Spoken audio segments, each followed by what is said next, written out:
The play our group has studied is The Glace Bay Miners Museum by Wendy Lill. About Wendy Lill. Wendy Lill was born in Vancouver, where her family had later moved to London, Ontario. She then received her bachelor's degree in political science at York University. Wendy spent some time in Europe, and once returning back to Canada, she moved to Northern Ontario to work in the mental health industry. Here she worked with Canada's Indigenous population, where she gained plenty of knowledge regarding mental health and substance abuse.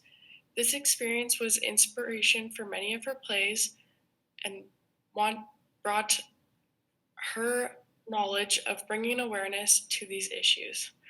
Her plays discuss many issues regarding racism and abuse, women's rights, and sexual child abuse. She has spent a portion of her career working as a member of parliament for the NDP. Lill wrote her first play in 1979 called On the Line.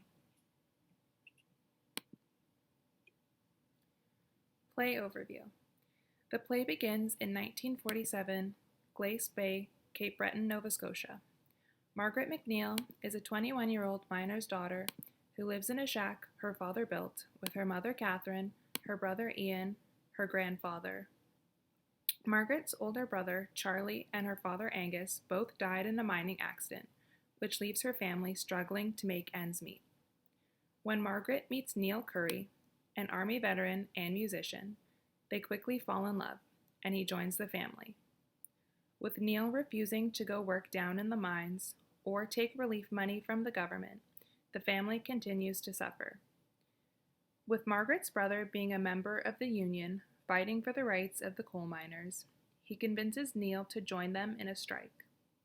After the strike fails, Neil must put his beliefs aside and finally go work down in the mines. Not long after starting, there's another mining accident, killing both Neil and Ian. Margaret later discovers her grandfather also passed away on the same day. In the immediate aftermath of the accident, Margaret harvests her deceased family members' organs as a way to remember them.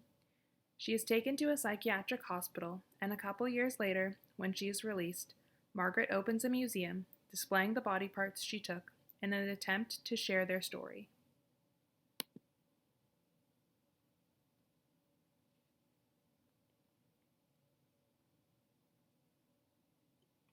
Demonstrations of theme. The overall theme for the Glace Bay Miners Museum is making a change. The story follows Margaret, who is determined to honor the legacy of her fallen family members that have participated in the mining industry. Her goal is to bring awareness to the wage gaps that have suffered and shed light on the brutal working conditions of the mine. Margaret helps work within her community to build a union to bring a wage increase to miners. Ultimately, this has failed. Unfortunately, Margaret loses her partner Neil and her brother Ian in a mining-related accident. To honor their memory, she displays their body parts in jars to tell her story of the industry.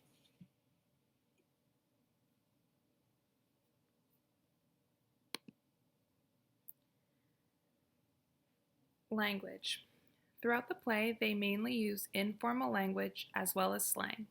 The majority of the play, the characters are talking to each other, but there are a few moments where Margaret talks directly to the audience. Being from Nova Scotia in the 1940s, the characters have an accent and some speak Gaelic. What's happening? Has the roof caved in? Dad, what is it? What time is it? Jesus Christ. Even the chickens are diving for cover. He's got a string of kids running after him like it was the Pied Piper. And he's heading this way. He must be nuts. Well, he's not coming in here at this hour, or any hour. Who are you to say? I pay the bills here. Oh, yeah, big deal. Big top, big head. You don't pay all the bills around here. Oh, that's right. You two pay for the tea. Then he's making enough noise to raise the dead. Haven't heard those things. Will you look at this place? What's the matter with it? Where's my hairbrush? Why do you want your hairbrush? You never know. You might ask me to get married. Why would you want to marry a dog? Well, I'd rather be a dog than a dog's arsehole, which is what you are. Stop it, you two! Where's my hairbrush? A total stranger arrives at 6 in the morning playing the bagpipes and you're all... Oh, for the love of Jesus, he thinks he's tying himself to the nursery rhyme.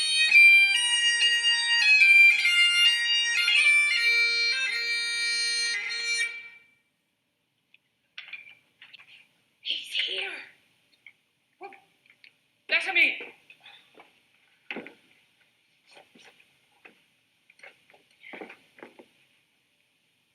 Hello. Good morning, Margaret. I've come for a visit. Some flowers for you, Mrs. McNeil. You look lovely this morning, Margaret. Thank you. And good morning to you too, Ian. And to you, sir. A good morning. Do you know Gumshlan Tonafer Harashakut? Well, yes, I do. And I'd be glad to play it for you if you'll pay me back with a story.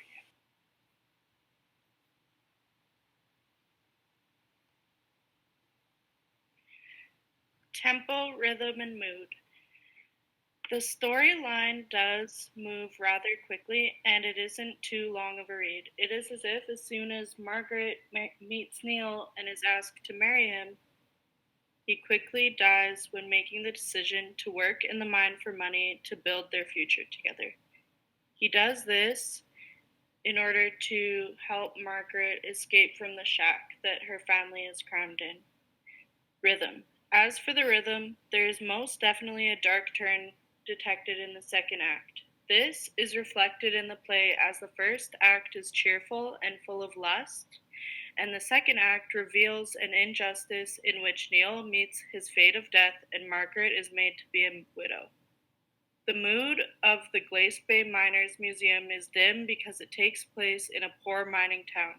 However, it does have its cheerful moments where the bagpipe music is filling the play with heart.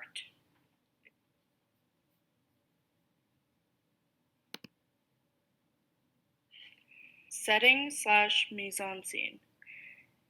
The setting mostly takes place in a small 2-bedroom shack built by Margaret's father. He refuses to move to company housing and instead builds the shack for his family. It eventually shifts to when Margaret relocates to a more cheerful and luxurious house by the water provided by her husband. There is the sound of bagpipes music consistently throughout the play. These are the used by Neil, who has a passion for them. The bagpipes also serve as a prop for Neil, which has a significant purpose to show his love for his culture. Other important props include shovels used in the mine, alcohol, which brings Ian and Neil together, potatoes, which reveal the poorness of the family when they are making it through desperate times.